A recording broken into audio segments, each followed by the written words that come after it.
could be.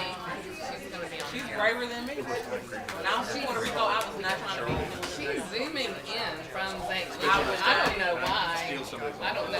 I was in Puerto Rico yesterday. I was not with her. Yeah, She's she so on there. strange to me. She on there. Why you gonna be strange then? Strange. Then if you belong, Strange to other people. if you belong to you, then I typed up something and I forgot to put it off. So he bring it to me if I make it. You were so good. But I mean, I'm a math person. I stumble over my words, so I prepare a few things to say and just go. no, that makes sense. I do that time. That way you collect all And I'll say exactly what I want to say. And Right. And not go, Okay, I'm gonna call our work session to order. And I know we have several delegations that have signed up to speak. We're glad you're here. So, Ms. Jones, whenever you're ready there. Here, I may have a copy right Give me here. my statement. Take it away from me. My apologies. Thanks. No. Good afternoon. I'm going to read the delegation statement, identify the individuals that have signed up for delegation, and then you all can just follow in order so that I don't have to repeat the statement every time, okay? Thank you for your interest in addressing the Hamilton County Board of Education. During your presentation, please address the board as a whole, not individual board members or administrators. Also, please do not present complaints or concerns you have about an individual employee of the school system. If you wish to voice those complaints and concerns, you should contact the central office and ask for a meeting with the superintendent, since the superintendent is responsible for the individual employees. Please limit your remarks to 5 minutes.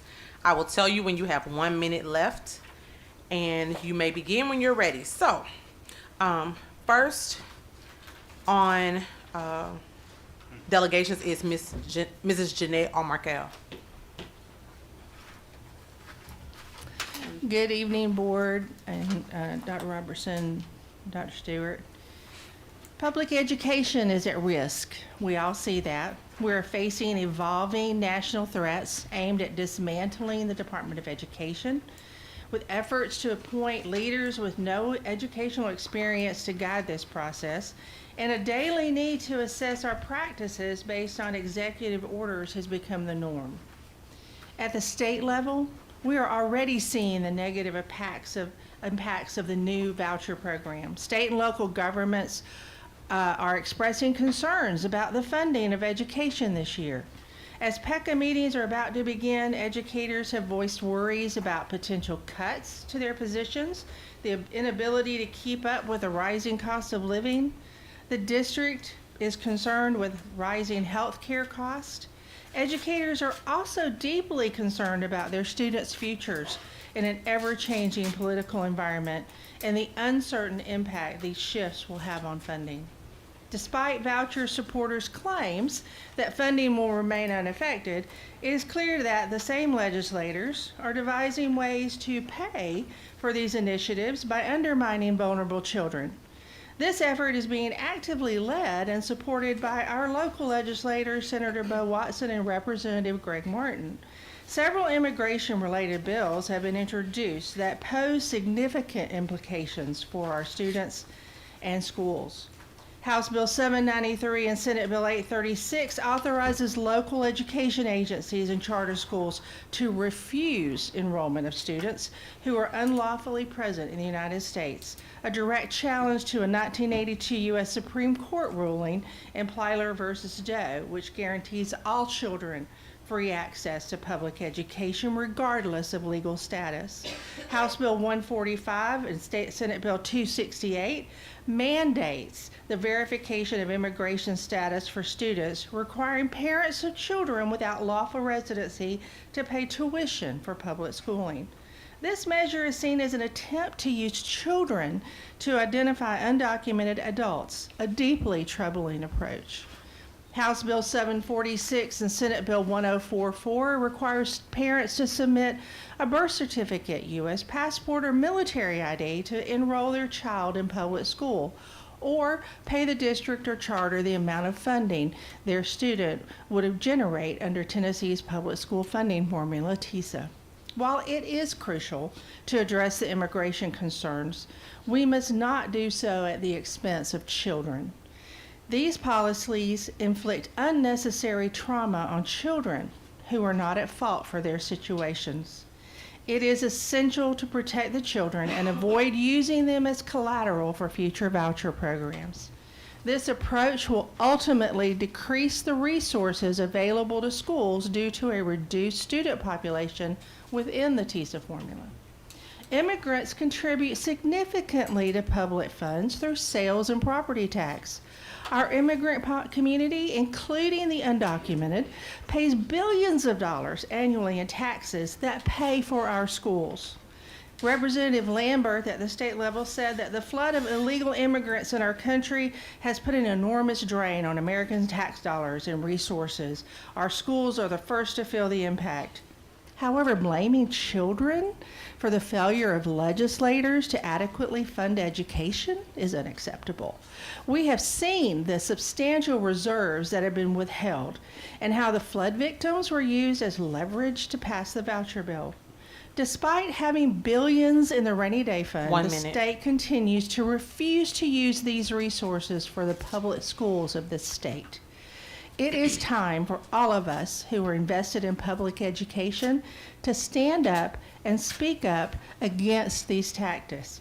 I am here today asking the board to take a stand against these policies that are aimed at harming our innocent children. Thank you.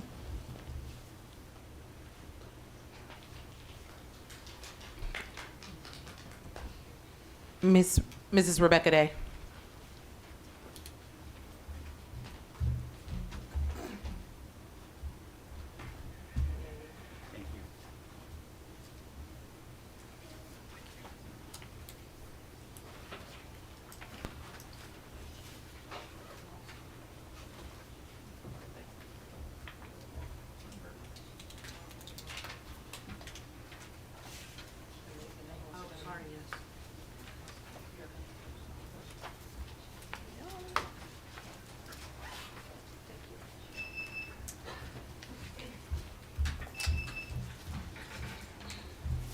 Good afternoon, Board. Thank you for letting me speak today. Yep. I'm only going to talk for 2 minutes, so you're good.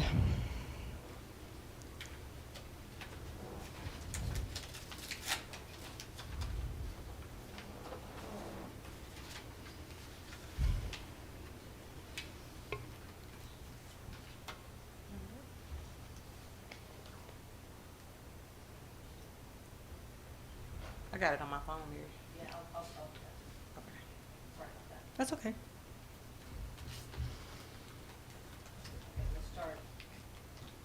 Okay.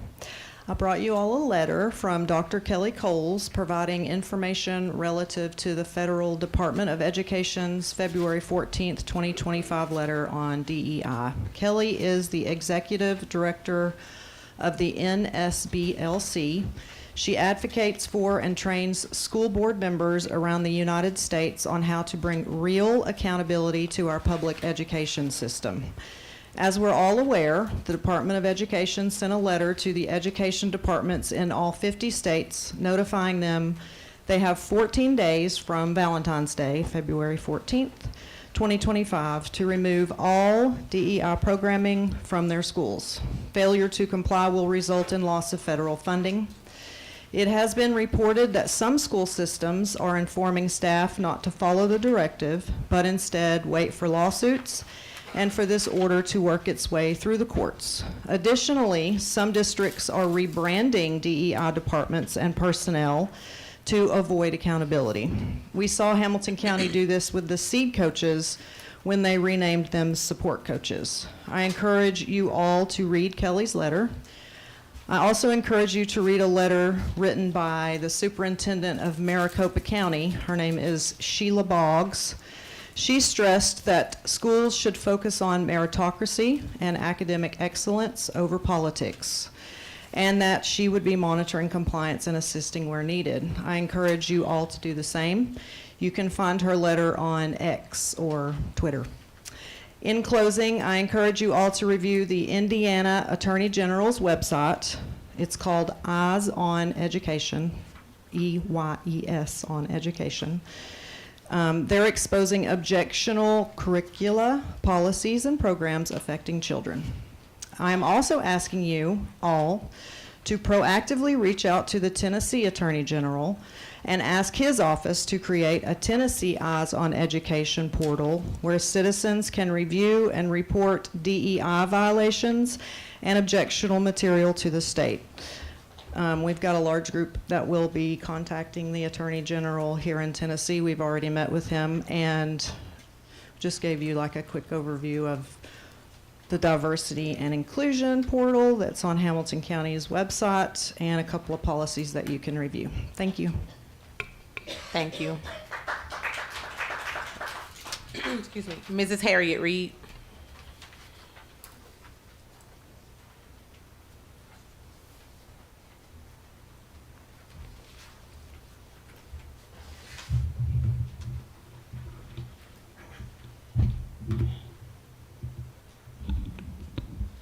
Good afternoon.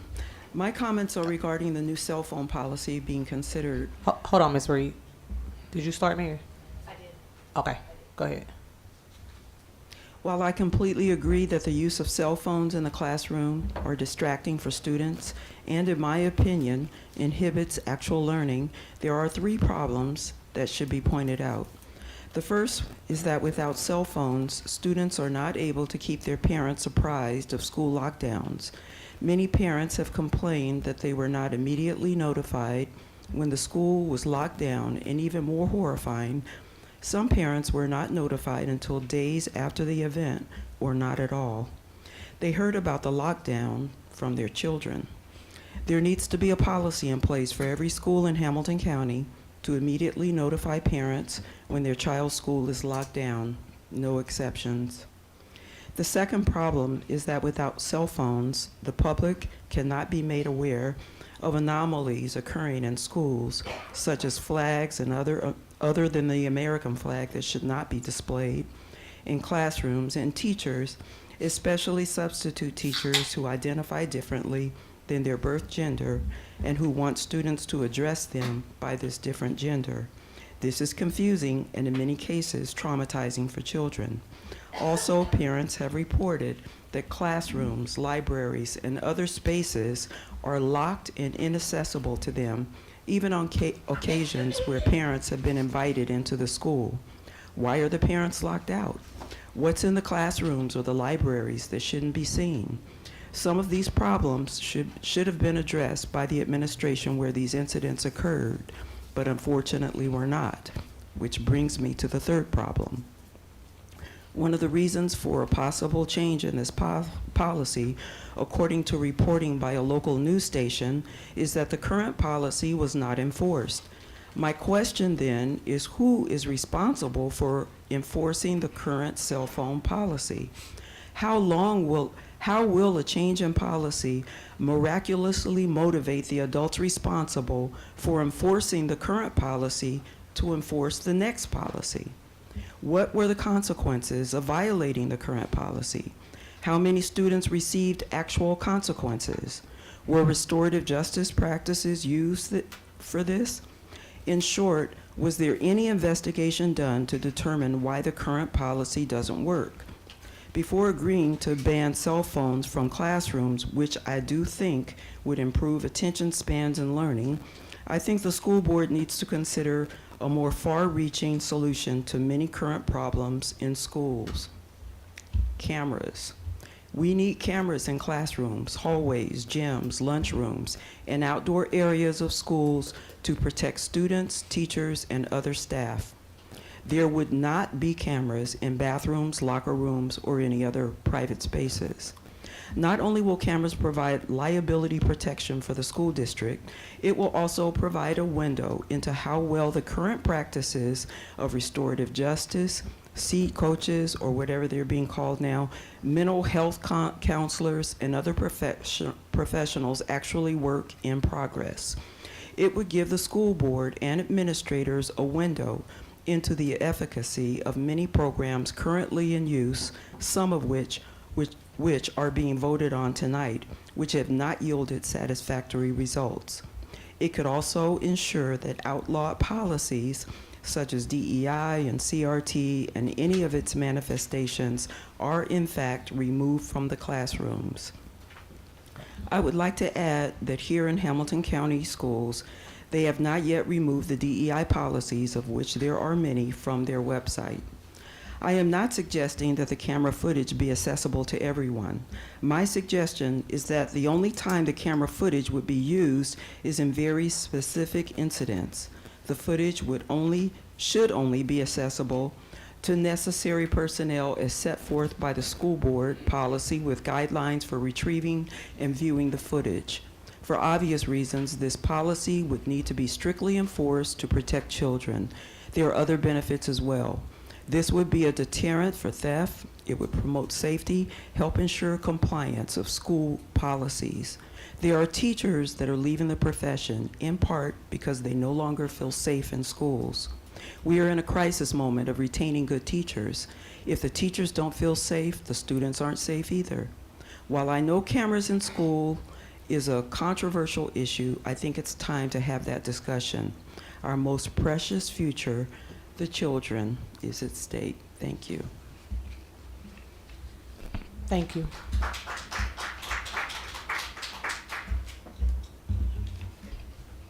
Okay, thank you.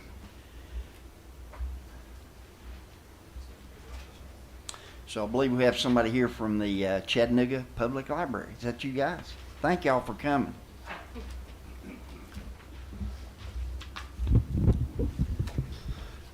Thanks for having us today. I'm going to move this here a little bit. I'm a little bit taller. All right. Well, thank you so much for having me. My name is Will O'Hearn. I'm the Executive Director of the Chattanooga Public Library, and I have Lee Hope, my Director of Youth Services, over here. And we're here to talk about a few things with you today. One, I want to talk about an initiative that you can hopefully help spread the word as community leaders with all your constituents and all the folks you know. I'm going to talk about our Start Smart initiative, and then Lee's going to talk about some of the partnerships we have with schools.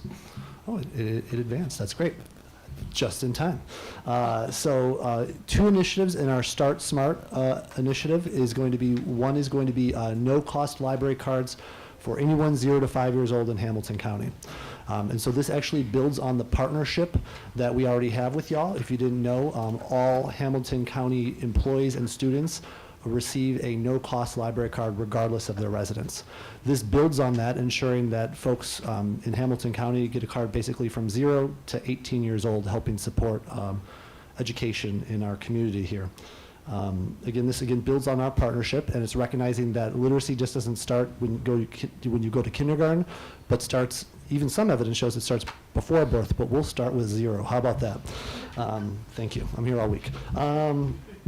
So really, that's what we want to do, and we're hoping that as we give resources, give people a head start or a smart start, that they can be more kindergarten ready when they come to your facility, and it'll help support that. In the other vein, we're hoping that we can offer a safe, enriching environment for youth to be able to come to bond with their parent or guardian, to not just read books, but to enjoy our enriching programming, to go even play on our indoor playground equipment, and really learning is fun, and it should be fun. So we're hoping that we can access that, emphasize that with this as well. The other part of our Smart Start initiative is going to be the elimination of fines on our youth material. And it's on the material itself, it's not the individual. So if I check out Hop on Pop and I return it a few weeks late, I will not get fines on it. If my daughter, who's 7 years old, checks out War and Peace, first off, I have a few questions for her on her reading. But secondly, she would incur fines if she were to return that late. So it's on the items itself, not on the individual checking them out. And so really for us, this is a way to encourage use of the library. For myself, I'm able to afford those fines. I've had over $10 worth of fines in the library. I'm there 5 days a week at least. I know, I'm guilty of it, it happens, right? But for other folks, they don't have that disposable income to do it, so then they stop using the library. Or worse yet, they don't use the library in the first place because fear of fines. So really what we want to do is open our doors wider so more folks can take advantage of our resources to help support you as well too. And then the nice thing about this is data actually shows that it doesn't impact the return date. and it actually positively impacts the return rate, meaning we actually get more items back when we don't have fines on our materials. And just to be clear, both of these are in effect right now, so please spread the word about this for your people you know. As I transition to Lee over here to tell you a little bit more about some of the partnerships we have with y'all, I wanted to highlight one partnership we have with CARTA. It's called Read and Ride. It's essentially anyone 5 to 18 years old can come to their local public library and sign up for a free bus pass. No strings attached. You don't even need a library card to get it. And so it started off with our summer reading program. If you don't know, our summer reading program is designed to help folks with the summer slide. I'm sure y'all know what that is, but essentially during the summer, when kids aren't in school, they lose a couple months of reading. They go back like 2 to 3 months. Our goal with the summer reading program is to actually help support that, so when they come back to y'all, they're ready to go, and maybe even we can hopefully advance them forward. One of the big obstacles to that is getting to the library or other enriching places, parks, the YMCA, you name it. And so we did that for 2 months as a pilot program with CARTA. It was so popular, we extended it to 6 months, which was so popular, we've extended it indefinitely. So we continually offer this to anybody in our community. And so as you can tell, we love partnerships and collaboration. That's one of our biggest things, and you guys are one of our best partners. So to tell you more about some of those partnerships that I just wanted to mention one last thing. It's been so successful, we've had over 13,000 rides on the Read and Ride partnership. So to tell you about more about that, because again, we did win a 2024 Partners in Education Award. There's lots of other things we do to help support you and work alongside with you. To tell you more about that, I have Lee Hope. Lower this because I am not as tall by far. A little taller. Yeah. So I just want to tell you about a few things that we are already doing with the school system. Can't tell you everything in 10 minutes. But the first thing is the no-cost cards that Will talked about. So we are in our 11th year of partnering with you guys, offering your students K through 12 free or no-cost library cards to them. 2 years ago, we were able to expand the program for Hamilton County employees in the school system, as well as pre-K students, because our youngest need them as well. And then we also work really closely with the school librarians to make this program happen. We couldn't do it without them. They are so important to us. And we automatically renew the student cards, in case you didn't know that, so that they don't have to come to the library to do that every year, as long as they stay enrolled in one of your schools. Currently, we have 34,946 active library cards in the hands of students and teachers. It's the most we've ever had, by the way. We also offer field trips for any of the classes or grade levels to visit our libraries at no cost. The only cost for them is the transportation. Most of them come to our downtown location because it's the largest and we have the most space, so at times you will see groups of 150 of your students there. We also see one of the grades from REACH during the summer. And we align the themes that the classes are studying during our field trips to ensure that the visit ties directly into their curriculum and what they're learning. This year, we've hosted 14 field trips this school year, 14 field trips welcoming over 1,100 students and teachers, and we have 11 more on the schedule for 619 more students. In addition to field trips, we also bring the library experience directly to your schools during outreach. We come for after-school events like literacy night, STEM night, open house. During the school day, we also provide no-cost activities that complement classroom learning. So, for instance, Dr. Seuss Day or story times, Christmas Around the World, STEM experiments on acids and bases and spherification, which I did not do that one myself, and research instruction. While we can't teach classes, we're happy to offer engaging enrichment activities that support what your students are learning in school. This year, we have already attended 30 outreach events in your schools, reaching over 3,000 of your students. We have 12 more scheduled to see 4,497 more students.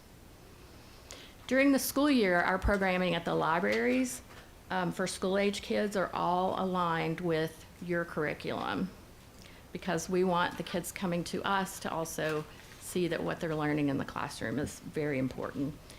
We, at our libraries, we're to work in teams of grades K through 3, 4 through 8, and 9 through 12, and we offer programs every single week for these age groups.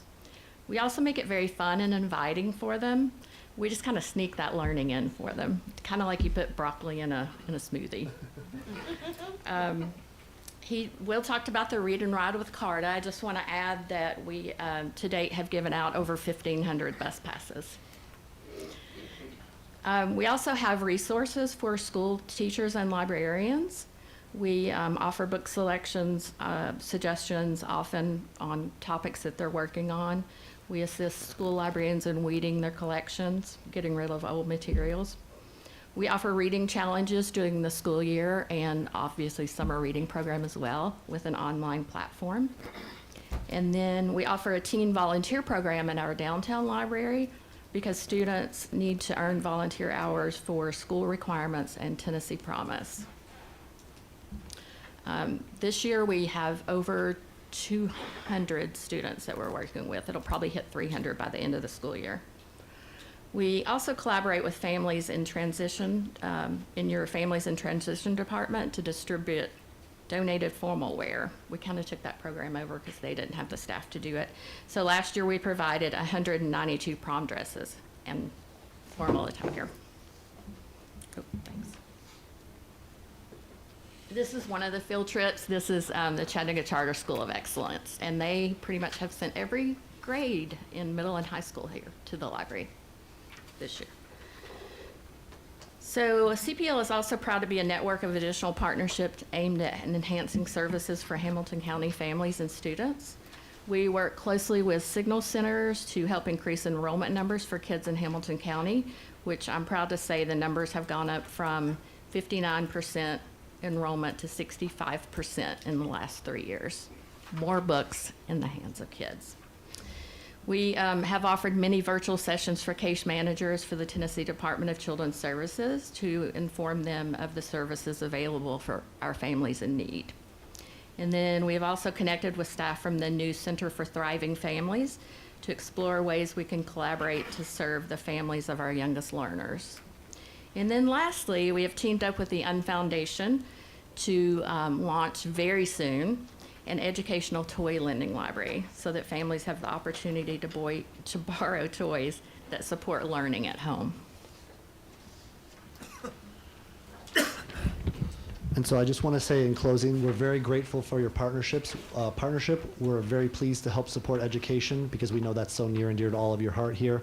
And so we hope you'll help spread the word about the Smart Start and then take advantage of the programs. I'd love to give any of you a tour anytime you want. I'm pretty easy to find. And I'm happy to come back anytime and talk with y'all. And thank you so much for your attention. I'm happy to take any questions you may have. Okay, I have a light on if you don't mind, Miss Jackie. I just like to say you all are doing a great job. I do. You all do excellent work and a great partnership, and I just want to say I like what you're doing. Thank you very much. I appreciate that. Ms. Jones? I too want to say that I think you all do a great job and to speak to the card situation. So, born and raised in Chattanooga, had a library card growing up. I guess I just thought it went with you for the rest of your life. Last year, my son obtained a card in pre-K at Woodmore. And we went to the library, and I was going to do something, but Mommy didn't have a card. And he thought that was kind of cool that I was not in, Mommy was not in compliance, right? She didn't have what she needed. But I wanted to just express that. So he left Woodmore, went to Battle Academy. He's there. That's where he is now. And they, too, assigned him a card because now he's officially a Hamilton County kid, per se. And the ability for us to go there and do the things that are there. We utilize the Eastgate branch a lot because my office is there, but just the ideas and the activities that are there. And I do want to just say this, they're beyond just this, what they do for us. If you're a parent of a Hamilton County kid that is pre-K through kindergarten, but you may have a smaller child, they have a lot of things for babies, that mothers and fathers can do with their babies. They also enhance the early literacy piece that, of course, gets them ready as they begin to come into our buildings as well. So just wanted to share that piece there too. So if you have a kid of all ages, there's something there for all of y'all. Thank you. And that fourth floor is fabulous, so please go utilize it. Thank you. Okay, thank you guys so much. Thank you very What much. you I do, appreciate y'all. Thank you for coming. Absolutely, my pleasure. Take care. Okay, that takes us down to our committee chair updates, and I'll start over here to my far left. Mr. Ben? Excuse me. So the board's seen the email that I sent out that covered the special session of the legislature. Each week I'm still meeting, having conversations about the bills. I've got 2 times in March, so I'll be up there advocating for our system and for the things that we've asked for in our legislative update. Again, I just remind everybody, if there's a specific bill that you want me to follow, I'll gladly give you extra updates, but probably won't do recaps until they've been passed or failed if there's something that's important. Not trying to drag through all of your email too much, just get the highlights. And then, of course, at the end of the session, I will schedule a time to review everything that's been passed and how it affects us. I did also send an email out. Everybody look, and there's been some questions, so do look for a resolution to talk about the $2,000 part of the ESA bill next meeting. So we don't have to act on that until, We don't have to act on that until the end of June, so we have time. I wanted to make sure got Scott to look at it and make sure we covered every base. So we finished looking at it and saying it was good after the agenda was already out, so I will bring that to the next meeting. okay.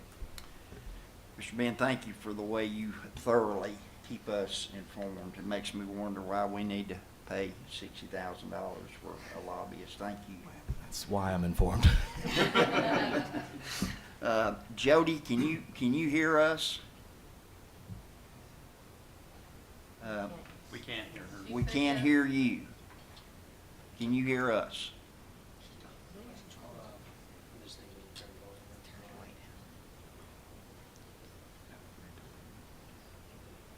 While you're trying to get her, and we'll come back. Let me go on to our finance chair. Yeah, thank you, Chairman. Looking forward to our individual meetings with Dr. Robertson starting next month. No major updates other than we will be having a Finance Committee meeting next month, and I'll be sending a text out shortly to get a day that works for everybody. Okay. I think that takes us down to Mr. Grong, Transportation. You probably all know we have the final policies on our transportation contracts for the next 2 years, and I'll be pulling this so that Brandon can really give us a solid report on everything that was done in regards to this. And even before he speaks, I want to thank him and Dr. Sharp for all of their work to make this happen. Even though they didn't get everything they want, we now have a significant increase for our drivers who are just so important to our students and so much a part of their lives. I mean, some of these drivers have been doing this for decades. And to know that our children are in safe hands coming to and from their homes is a really good feeling to have with all of the drivers that I've spoken to over the last couple of months. So thank you, Brandon. But I'll be pulling that so that he can make a full presentation. Okay, thank you, Mr. Larry, for your work on that committee. Did we get Ms. Schaefer up? Are you there, Ms. Jody? Can you hear us? Hello, Mr. Chairman. Can you hear me? We hear you really, really well. Welcome. Do you want to speak to policies? Yes, so we have a policy committee meeting coming up on March the 4th. You guys have been sent an email with the board goals draft. That's one big one that I need the board to work on, to send your drafts to Ms. Shannon beforehand so that she can have that. And we'll be reviewing the first quarter of policies. We'll only be bringing up certain ones that we're making changes to, but I'm encouraging the board to please review all of those in that first quarter. And if you want any changes, please send them to us so that we can address the changes that you want. Okay. Is that at 5? On March the 4th, will that be 5 p.m., Ms. Jody? Are you still there? She must have muted herself. I didn't hear you, Mr. Chairman. The question was on March the 4th, the time of that meeting, Oh, it's 5:30. 5:30. 5:30? Yeah, it's 5:30. Yes, sir. Okay. 30. Okay, thank you. You're gonna stay with us, I assume, so I'll try to not forget you, okay? Y'all help me not forget that Thank you, Mr. Chairman. she's here with us. Okay, so that takes us down to some discussion items. Oh, I'm sorry. You're right. Thank you. All right. So we have a facility meeting Monday. It's going to be at 4:30.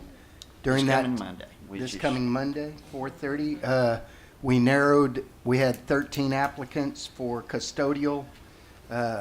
We had a committee of 7 that worked with Core America and narrowed that down to 5. Those 5 did presentations. We've now got 2. There were 2 that stood out away from the rest of the group, and they will come and present on Monday to us. Also, Dr. Sharp that day will announce who our grounds contract will be going to. We will also discuss the CMAR a little bit, and also the architectural groups for the next buildings besides North River. So 4:30, we hope not to go past 6, but I know that's a little earlier. But Yes. we're taking into consideration the groups that are doing the presentations. So that is on Monday at 4:30, yes. Monday, the 24th. Yes. Monday, the 24th? Did you say the group? Did you say who they were? No. Okay. Okay. All right, a lot of stuff. Okay, thank you. Ms. Jones, your light is still on. Did you have another? No? Okay. Mr. Chair, I can answer Ms. Jones' question. Okay. So just, they met right before. They're going to send you an email with the wrap-up. But the two companies that are going to come to present are ABM and HCS.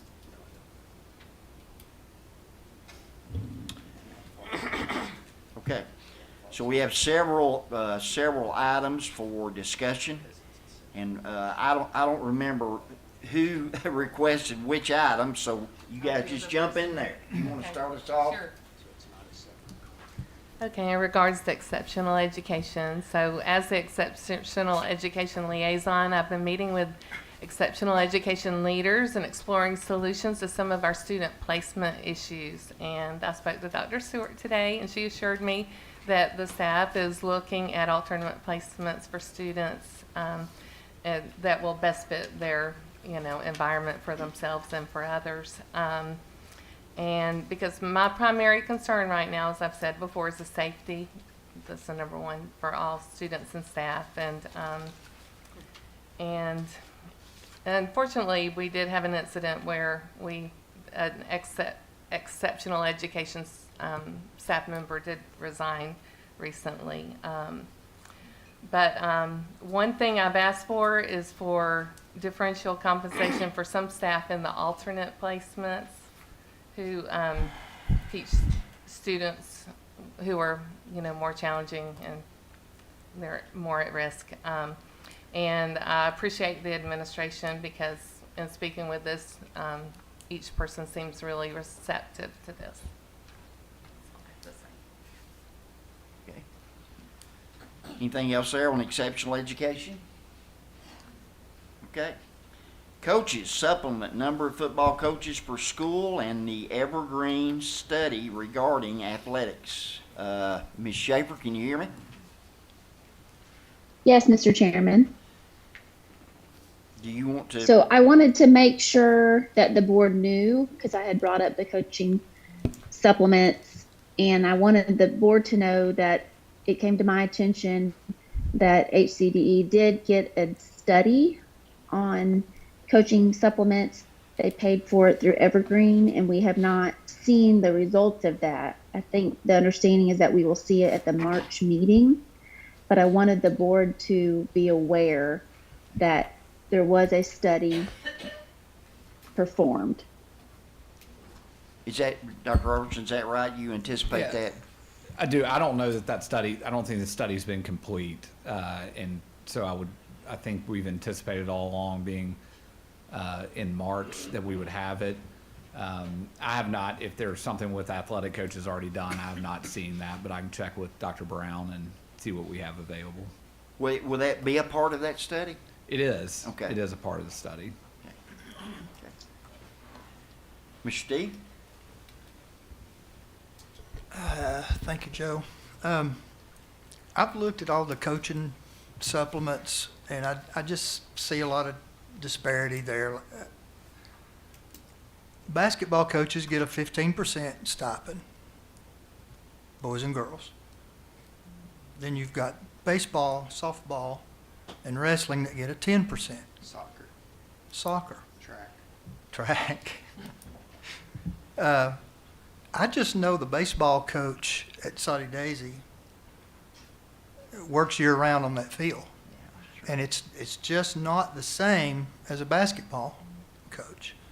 So, I'm going to be pushing for the same percentage, that 15% for the baseball, softball, wrestling, soccer. I think that's fair. The soccer coaches do the same thing on their field. They keep the fields up. So I just want to bring that up, and hopefully we can alleviate some of the disparity there that I think is a disparity. Okay, Mr. Daugherty? Mr. Slater, I appreciate your passion about this because it's important, because I think ultimately it plays into retention, not just with the teachers and coaches, but students, right? Being able to provide quality sports experience for kids. Dr. Robertson, question for you. From what I'm understanding, Steve's saying is he wants to explore the possibility of increasing stipends from those that are at 10% up to 15%, so matching what other coaches are at. Is there a way that we could see what that would look like from a cost impact? So 5% increase based off what the stipend is today? Yes, sir. What Evergreen is looking at, a little bit of historical context. This goes all the way back to the merger between Chattanooga City Schools and Hamilton County Schools back in 1997. There was a lot of work that went into the current structure. It hasn't been adjusted since. So what we have is what was there then. I believe that Evergreen is looking at several options of, like, some systems go to flat fees, right? Some do percentage. We do a percentage, but we can certainly look at the cost impact of, what it would look like to adjust any of it.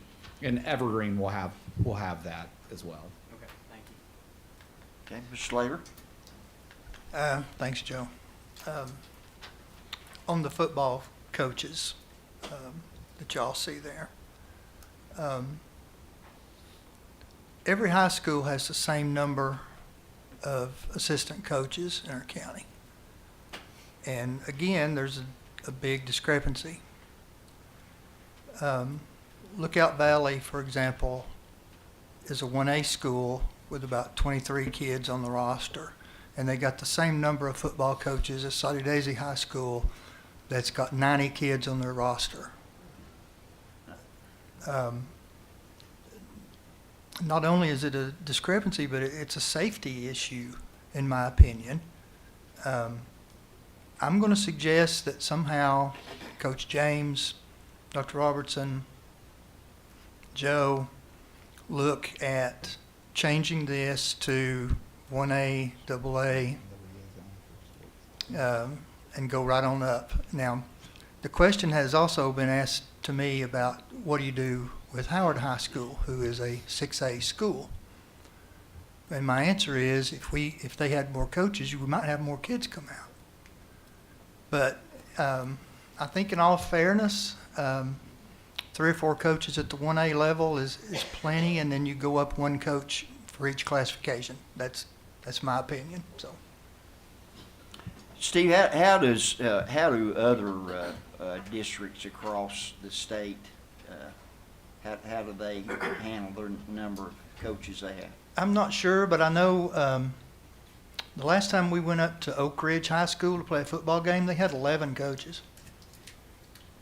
Now, how do we compete? Did y'all beat them? Oh, Lord, no. It's just, you go up to some of these schools in the playoffs, and they've got 11, 12 coaches, and, we've got our 5. And, it's not fair. Now, when Tyner won the state championship a few years ago, that was amazing because the people that they were playing against had many more coaches and volunteers.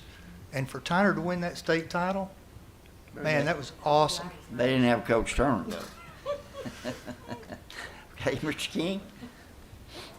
And probably the other positive in looking into the numbers there, Steve, would be in this tight budget year, we can offset.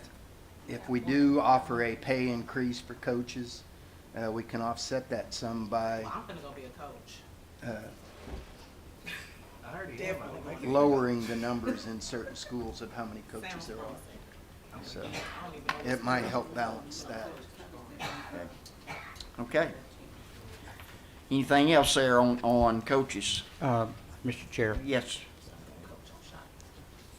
there is some talk in the TSSAA about schools, and I don't know how this works, about schools who are having a difficult time fielding teams, lowering their from like 6A to 4 or even 3. I know that Eastridge is facing that situation. We haven't fielded a girls basketball varsity team for 2 years now. Last year we forfeited several games because we only had 5 players. And this past football season, we only had 33 players. And many of the players on the roster were freshmen, with a few sophomores. So we had basically 16 kids playing the entire game both ways. And we would go to places like Saudi Daisy and Signal Mountain, and they would have 3 times as many, at least 2 times as many more players. So, and I know that Howard's facing the same issue. I've been associated with Coach John Johnson over there ever since he went to Howard. And I know he's personally raised somewhere between $750,000 and $1 million to revitalize those. And we've had, the new football field. So there's been an effort to do that, but in other words, support athletics there, but we're not getting the numbers at some of these schools. And I don't know how we would approach that, either as a board or a district, in trying to get these schools properly aligned with the number of students they're actually having come out to participate in these sports and not really be able to compete. So anyway, just my thoughts. Okay. Thank you, Larry. Mr. Chairman, Yes. part of the reason it's my understanding that we can't field these teams, particularly the Eastridge girls varsity basketball, is a transportation issue. We have many students that rely on transportation and they can't stay for practice, etc., because they can't then get home. So that might be something the board needs to discuss, and I've mentioned this to Dr. Robertson and Dr. Stewart, is transporting athletes would help in fielding teams. Well, I know that either students themselves or coaches in any sport at Eastridge High School or the middle school, they're always taking several kids on the team home, and they load them up and take them to games. And if a student has a truck or an SUV, he'll take 3 or 4 friends with him. Same thing, with the cheerleaders. I mean, they are not showing up rarely at away games. So, you know, the transportation is an issue. If we really want to get kids hooked into school, we've got to do more in terms of enabling these students to be able to participate. And that includes, when is this board and this school district going to offer after-school clubs of some kind with transportation? There's some kids that just don't play athletics. Their interests are somewhere else. You know, it could be botany or chemistry or chess or, you know, a book reading club. And some of the schools try to do this, but they might have it once a week. Some might only do it twice a month or even once a month. So we're not making time for many of these students, especially the ones that are disadvantaged, to actually hook into school in some way. The district I worked for in Colorado, we brought in a new band director, and he got funding from the community and organized a mariachi band that was going out and being paid to play gigs, which helped support their transportation. But not everybody can do that. This was a small district. So I just wish we would look at that in terms of, you know, how do we work harder to connect more kids to their school community? And I think that might be one of the reasons why some of our scores are lagging at some schools. So I don't think we're doing enough. But it's all about money, right? Thank you, sir. Thank you, Larry. Dr. Robertson, as you guys are looking at the number of coaches and stipends, and I think I've shared with you before my concern about particularly middle school sports, and I almost wish we had another Tim James that focused on middle schools. I think one of the reasons our high school sports struggle sometimes is that our feeder programs maybe aren't doing what they need to be doing. So, and I realize it's going to be a tough budget year. Yeah. Okay, if I can say a couple things. Absolutely. Number one, I noticed that Mr. Slater volunteered you to be part of that solution. Maybe Mr. Slater could help us get together and put some ideas on what coaches might look like. I want to correct something. I know we mentioned Howard a lot. Howard was the runner-up in boys soccer in the state last year, which is, Mr. Keene will tell you, is a pretty significant accomplishment for any school. Sports oftentimes go by what's of interest, right? But there's another piece of this that I believe we're also missing, is that, just to be quite honest with you, we've spread thin a lot of our athletes, meaning we have too many high schools.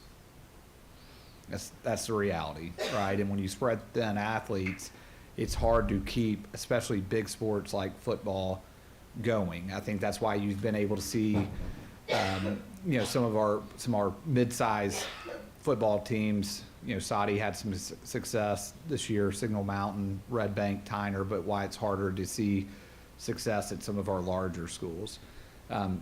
I also point back to what Mr. Garone said at the end, I mean, this is a money conversation. We could provide transportation for clubs, for after-school activities, but that $28 million that we're spending on transportation right now is going to go up who knows how much. We could spend, you know, recruit the best coaches and pay them as much as we could, but it's a money issue. And so we'll bring things to you that y'all can debate and make decisions over.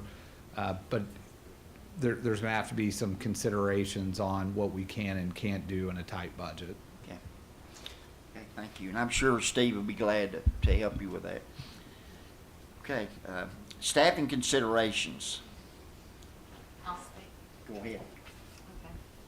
I just know we're in budget talks right now, and we all know that it's going to be a really hard year with cuts since the ESSER grant is no longer available to us.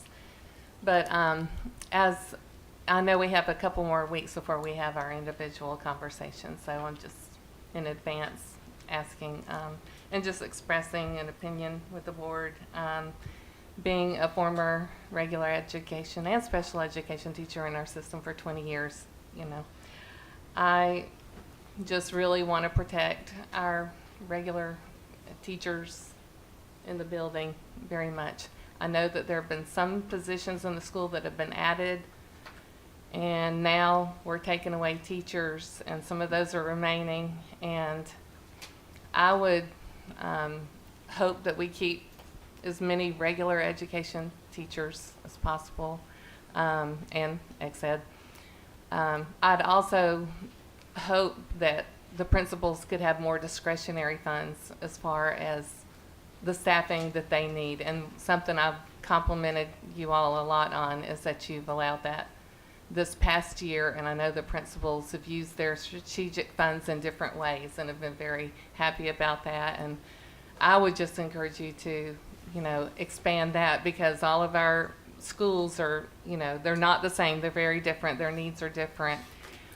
And so having more strategic funds for the principal to decide what staff they need in the building could help be a solution to retaining, you know, the teachers that they have in their building. And that's the only thing I have to say about that. Okay. Ben? Ben Daugherty. Ben two, I'll take two, it. Ben. Please, I couldn't agree with you more, and I think, I can't speak for everybody, I'm 100% confident that we would all agree in the sense that, you know, the most important people we have are the teachers in the classroom that are actually teaching these kids. It's no mystery, though, that this is a tough year that we're entering in, and there's going to be hard decisions that are going to have to be made.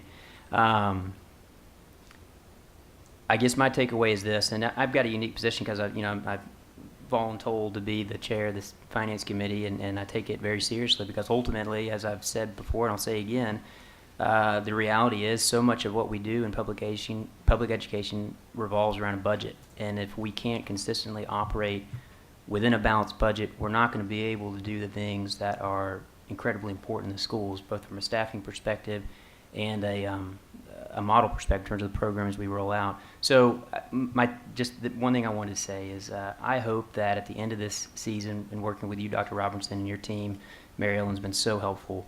You know, we are a better county after this, and we're able to look forward to the next year and being more efficient and really taking stock of what's important to us. And so long story short, I'm looking forward to the discussions that are going forward in next month, and I think we should keep that lens of what's important, and that's the teachers in these classrooms. Can I Thank make you. one more comment? You may. Okay. Another comment is that our needs, I think, have maybe changed a little bit, because when we received the ESSER grants, that was during the COVID years and under lockdowns, and a lot of students work from home, and they needed so much additional support. And I think every position that we have is valuable, because I'm not trying to undermine any position that we have. But I just feel like now that we've kind of gotten past a lot of it, I know we're not back and may never be back to where we were, but I feel like, you know, maybe the needs in some areas may not be as great as they were during the worst part of the COVID lockdown and issues. Thank you.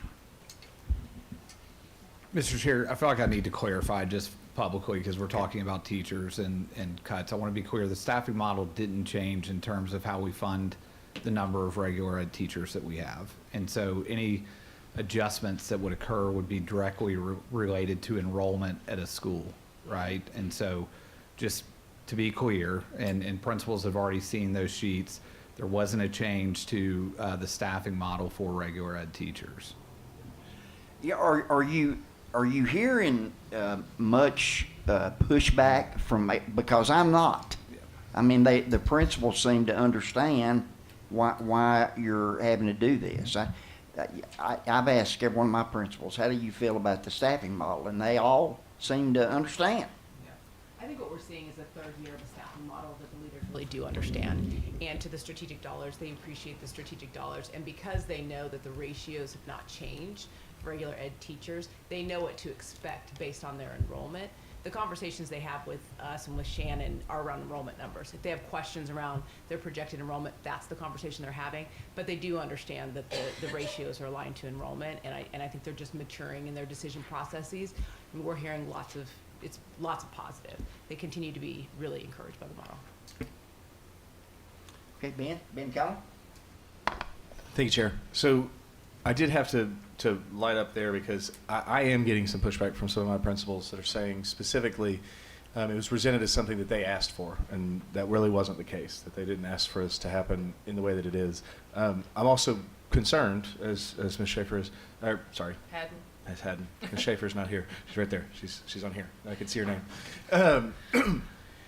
Because there's the possibility of us moving around and needing to relocate students because of the way that we staff the schools. And I think that's going to be one of the hardest pills to swallow in this model. So I think that is the part that we really need to make sure that we are making sure, if we're making decisions that we have to because of budget, that we are doing it with the best possible way that we can make them, and try our due diligence to make sure that if they don't have to be made and uprooted, that doesn't happen.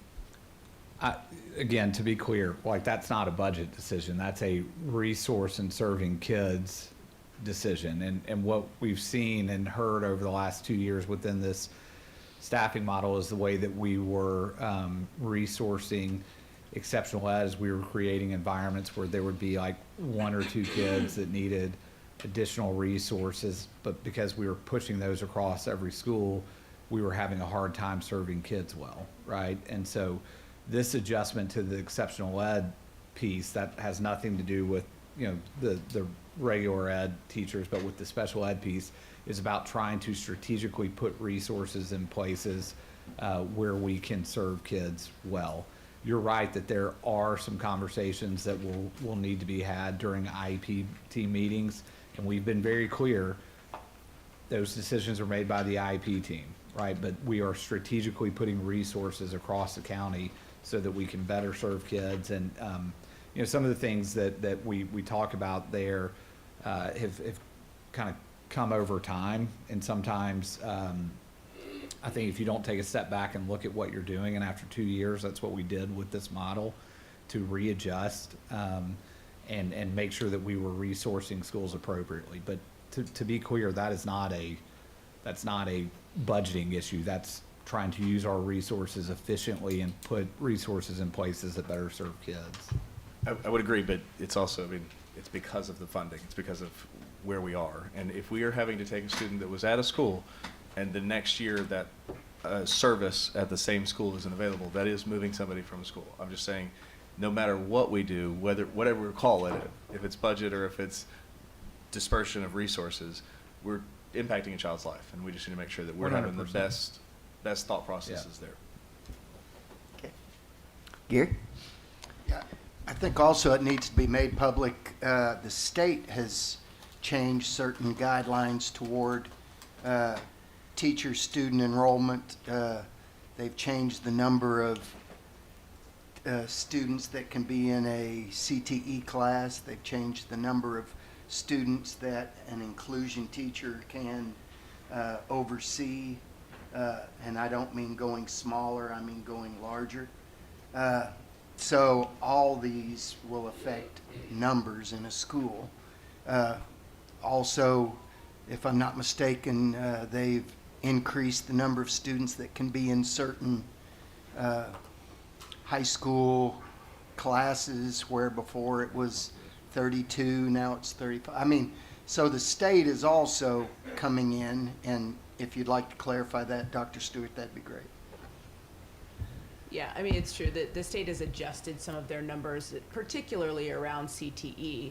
But I think the other thing that's important in this moment, when we switched from BEP to TISA, In BEP, we were funded by teachers. It was literally funding FTEs, and now we're funded by per pupil. But when we were funded under BEP, the number of teachers in our county over what the state was funding us for was over 400 teachers. And so we're still funding this high number of teachers in a funding model that doesn't cover the cost of teachers because of our decisions around ratios. And so I just think it's really important to understand that when it comes to ratios and it comes to staffing related to the state and the state budget, they would consider us to have more teachers than our budget would allow. Exactly. They're gonna give us a little bit less money because they've upped the numbers. Okay. Anything else there? The Help Me app. Who wants to speak to that?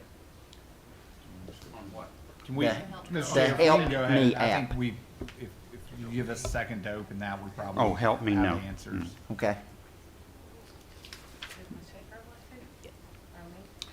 But, Do you want me to? yeah, because a lot of people seemingly don't even know what we're talking about. Yep. So just, yeah. I got to talk to Ms. Haddon earlier today because I think there's been a lot of confusion. And I'll just take ownership for the fact that I don't think we rolled out this Help Me app well in terms of what our messaging is, and to be clear with you all and to be clear with our school teams and the public about what it is.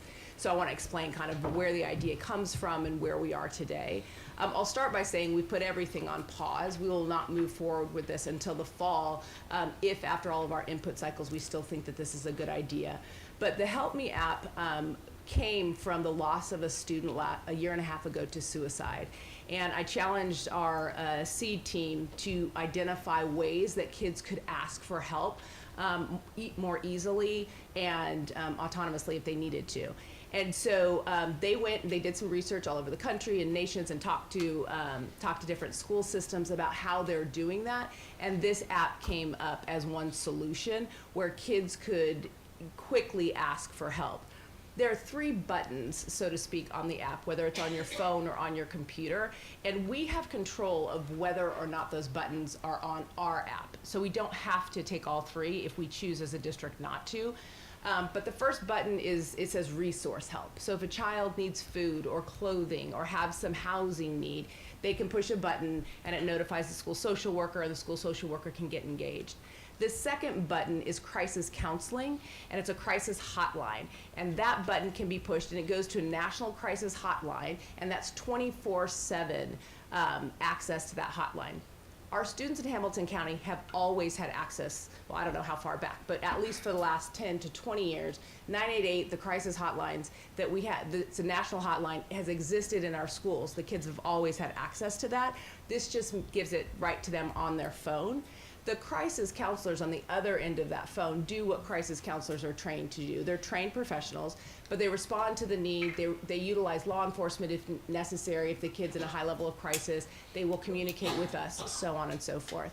And then the third button there is literally just to ask for help, which is I'm having high level of anxiety or depression, or my parents are getting divorced and I don't know what's going to happen, or I'm being bullied. Anything that a child might experience in school, they can push that button and they can text what they need, and that goes to the student support team in the school. So that's the social worker, the counselors, the student success coaches, and they come in and respond to the needs of those children. So it really is trying to create a tighter network of support around our kids that are the most vulnerable. So that was the purpose. That was the purpose of the app. It's really intended to be a communication skill for kids who don't always feel comfortable walking through the door of the counseling office or telling the teacher face to face. We want to give them the opportunity to tell us that they need help. It's kind of letting them digitally raise their hand and let us as adults respond.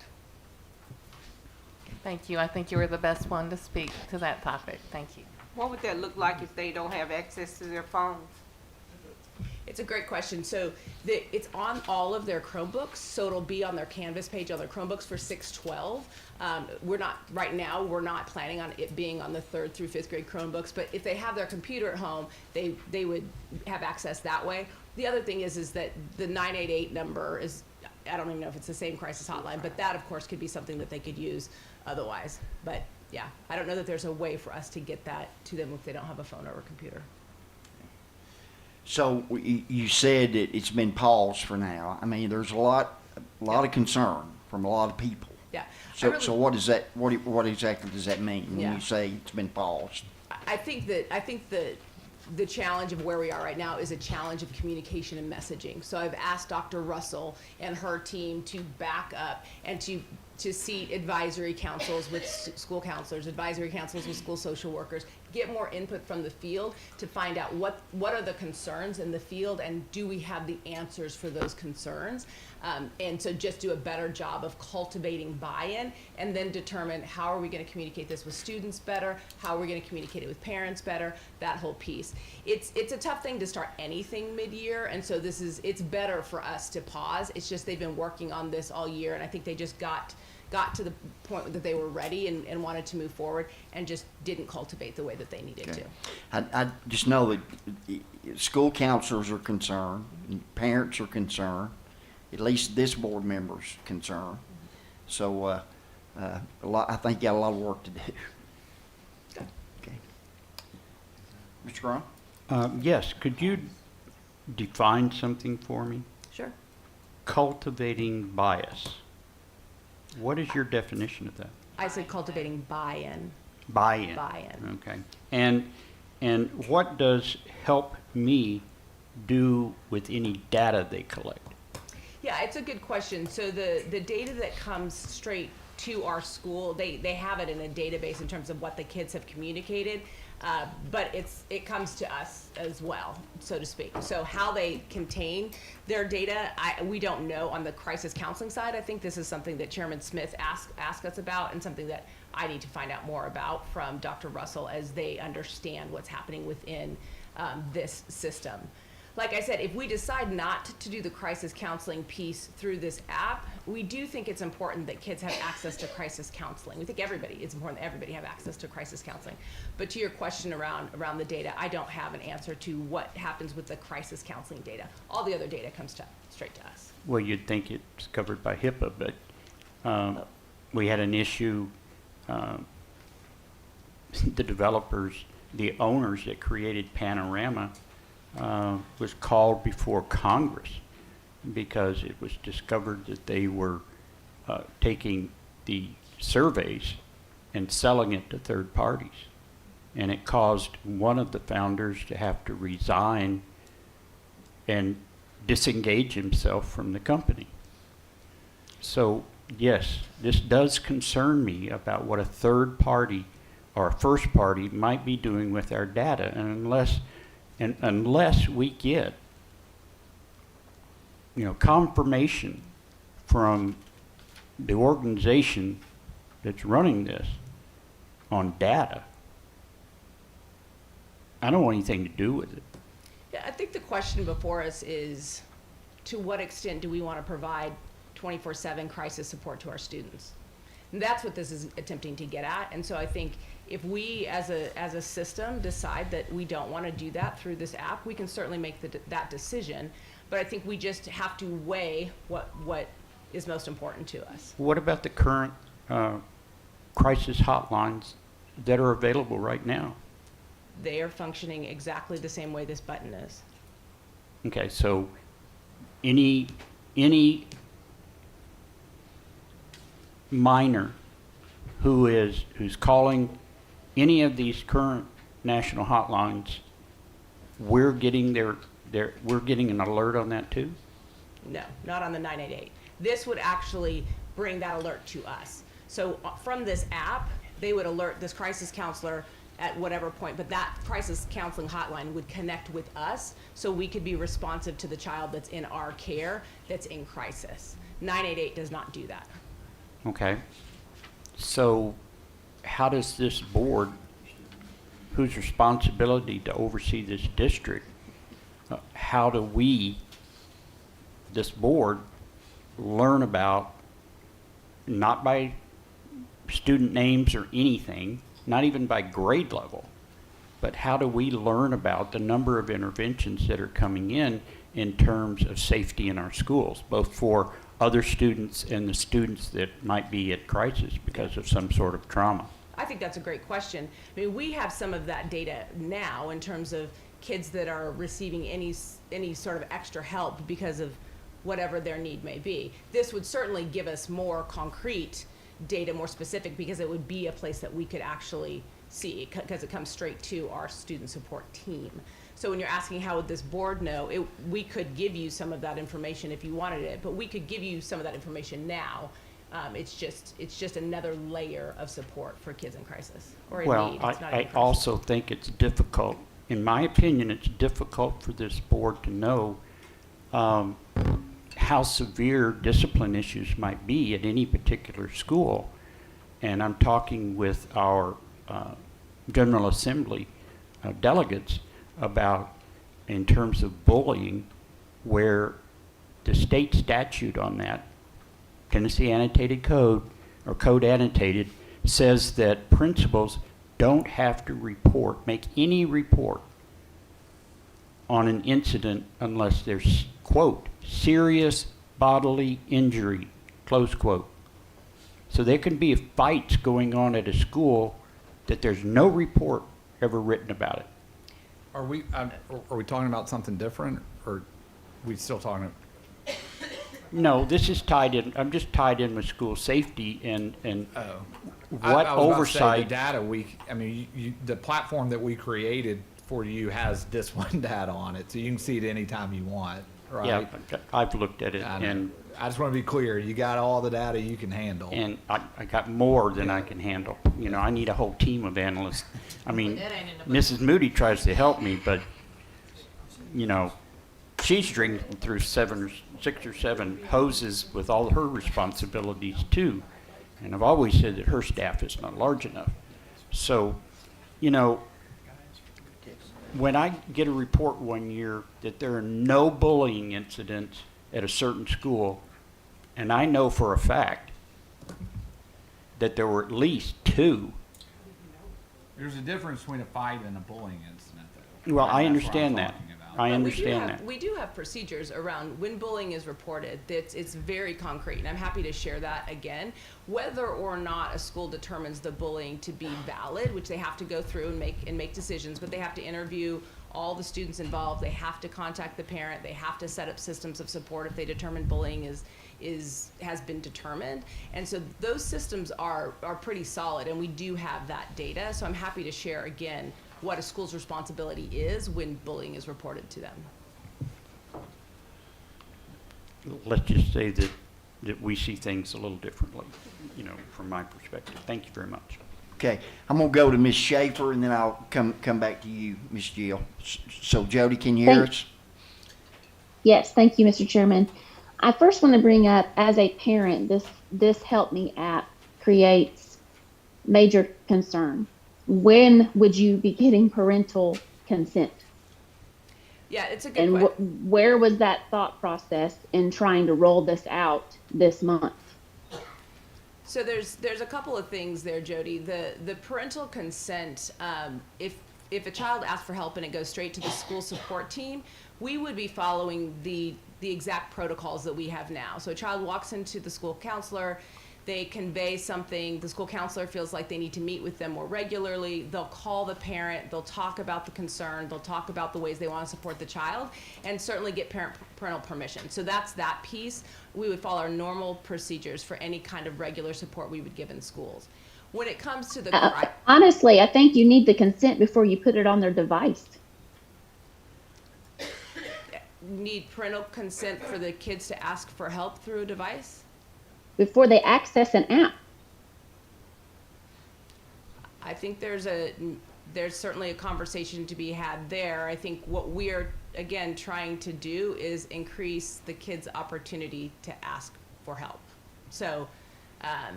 we have open door policies, we give them ways to do that, but we still see some kids in crisis falling through the cracks. And we were just at a school today, and when we asked the students, give us some advice, what do you want us to be thinking about? And 2 or 3 students popped in and said, we have to be able to ask adults for help and this and that. And they talked about it.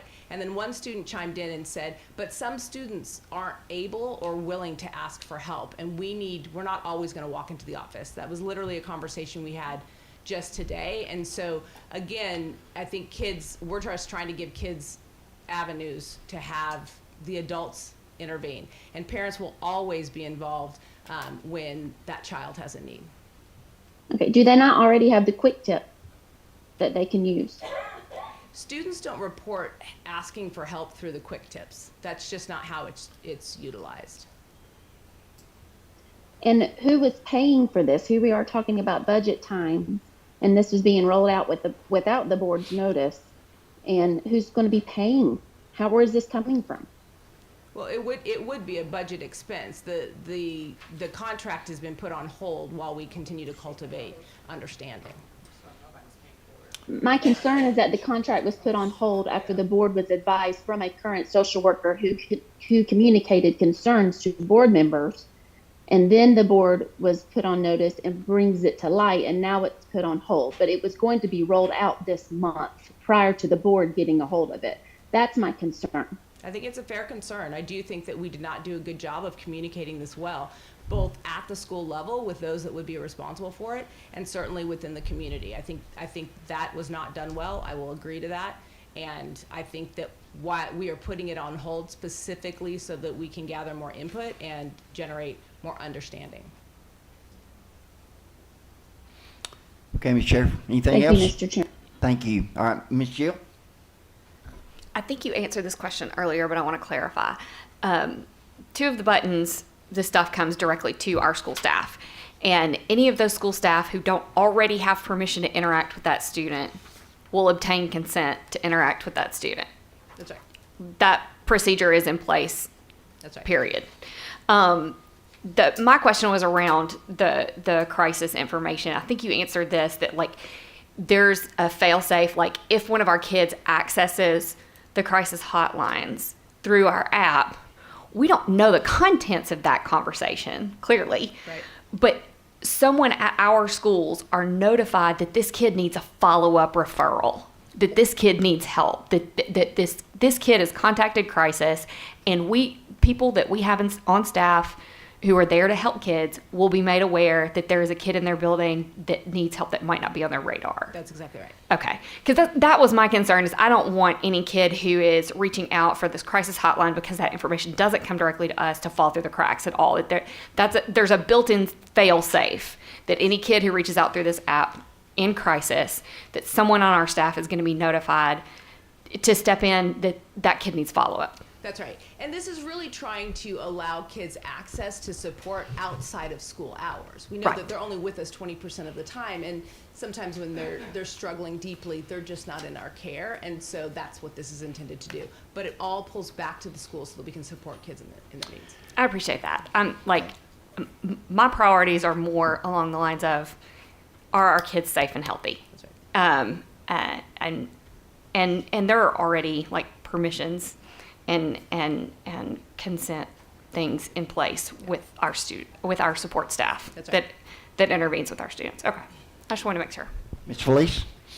Yeah, on the same subject, I forgot to mention earlier, there were some concerns as well for the student care cards. I've heard concerns about the instructions. I don't know that they were passed out or anything, but that it was giving teachers and other staff besides counselors instructions on how to counsel students. And so I know there were some concerns about that because the teachers aren't the trained professionals, but it was giving teachers advice of how to counsel the students and get to the root of the problem and hug them and hold their hands and all that, which I'm not saying those are bad things, but the issue is that they're not the trained professionals to handle, those mental health issues or when students are having those serious issues. Yeah, I'm not sure exactly what you're referencing in the care card, but I do know that there have been some cards. I don't think they've been distributed widely, but if we're talking about the same thing, it's the idea that an 8-year-old comes to school crying and throws a tantrum, and rather than first addressing that behavior, helping our teachers to say, did you eat breakfast this morning? Where were you last night? It's not therapy, it's just trying to help our teachers reframe what might be happening right in front of them, and sometimes that question gets to the root of the problem. Have you eaten breakfast? The answer is no. Well, let's start there. Let's get you something to eat. So if that's what these cards are, that it's not a therapeutic way, it's just helping teachers take a pause because the kid is expressing themselves in an inappropriate way. Let's try to figure out where that might be coming from. And sometimes it's something as simple as they're hungry or they're tired. Okay, thank you, and I heard you say loud and clear that it's on pause. Yes. I also heard you say, and I appreciate what you said, that you didn't do a good job of rolling it out, and you own that, thank you, and you're gonna fix that and come back to us. Yeah, I understand that, right, I got you. She's being a leader and taking. That's right, that's leadership, thank you for doing that. We're about out of time, but I do want to get to this final item because it is very important. Mr. Ben, I'm gonna hand the ball off to you. You ain't got much time. So In 90 seconds, Mr. Chairman, let me just tell you that we're aware of the Dear Colleague letter. At a very high level, the Dear Colleague letter does not have the force of law.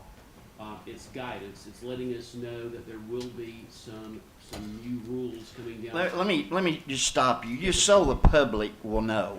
Sure. Just not in the Scott Bennett way, but in the abbreviated way. Tell the public what's in that letter. I may have referred to the Layman lawyer. way. So briefly speaking, can y'all hear me? Evidently, I'm not on. All right, so the United States Department of Education's Office of Civil Rights on February 14 issued what's called a Dear Colleague letter. It's a letter from the federal government to school leaders providing guidance. It doesn't have the force of law, but it's providing guidance to school leaders about how the administration intends to apply existing laws. And in this particular context, we're talking about the Equal Protection Clause of the Constitution, which in this context prohibits discrimination on the basis of race.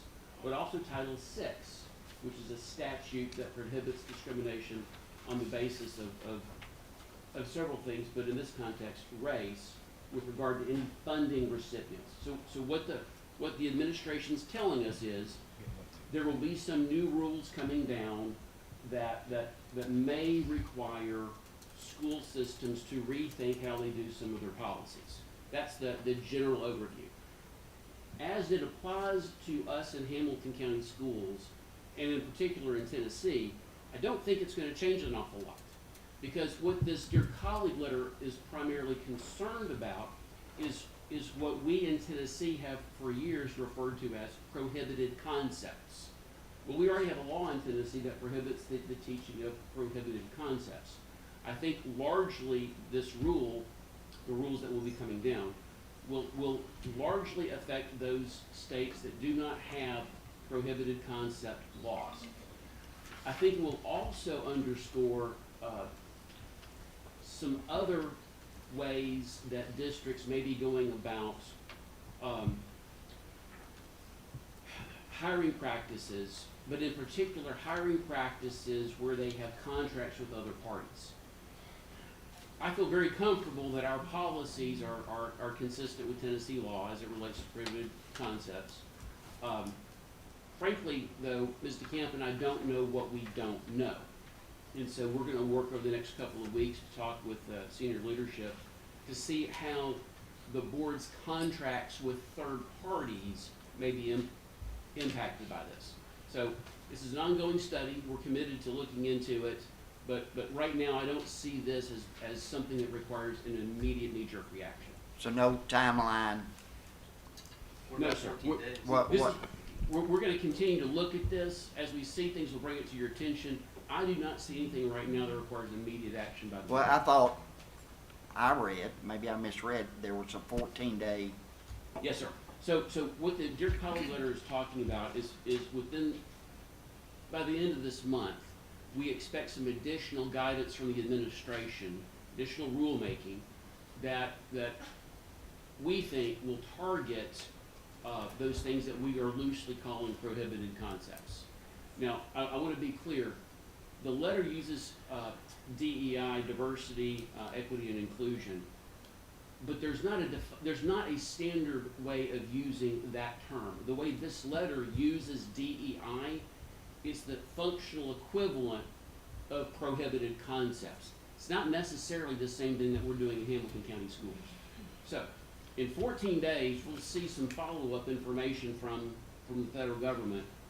We're going to continue to evaluate our processes at the central office to be sure that we are in compliance with existing law. And as additional guidance comes out, we'll obviously continue to look at our processes. Okay. I'll keep you posted. I've got a comment real quick. Okay. This board passed a Stop School Violence grant in December. So I was on the Department of Justice website. This grant came to us through the Bureau of Justice Assistance. And I had to request and get permission to access any data because stop grants have been around at least since 2018. Our district has accepted 4 in the last 4 years. They informed me that the Stop School Violence funds had been frozen because they're caught up in all of this. And I don't think all stop grants are bad because most of it is, criminal justice, recidivism. Just about every community and county and state takes advantage of these grants in terms of how do we handle our justice system. But this concerning K through 12 schools and the strings attached to the money. So that's all I know from what I've been informed. So is there is there a question in there somewhere? No, I'm just saying that I was informed last week that these funds were stopped nationwide and frozen. Now that doesn't mean they might not start up again, but it's going to be looked at and they expect further guidance to come out as this is fleshed out. Okay. Do you want to respond? Okay. Okay. I'm going to let you be last there, Miss Felice. I just didn't turn off my light, so Oh, okay. sorry. Okay. All right. Okay, we're just not going to have time to get into discussing our board agenda, so we'll just discuss our agenda when we have our agenda. How's that? So our work session will stand adjourned, and we'll be back in about 5 minutes. 10 minutes, I need to run to the pharmacy for my blood pressure. 10 minutes. You better hurry.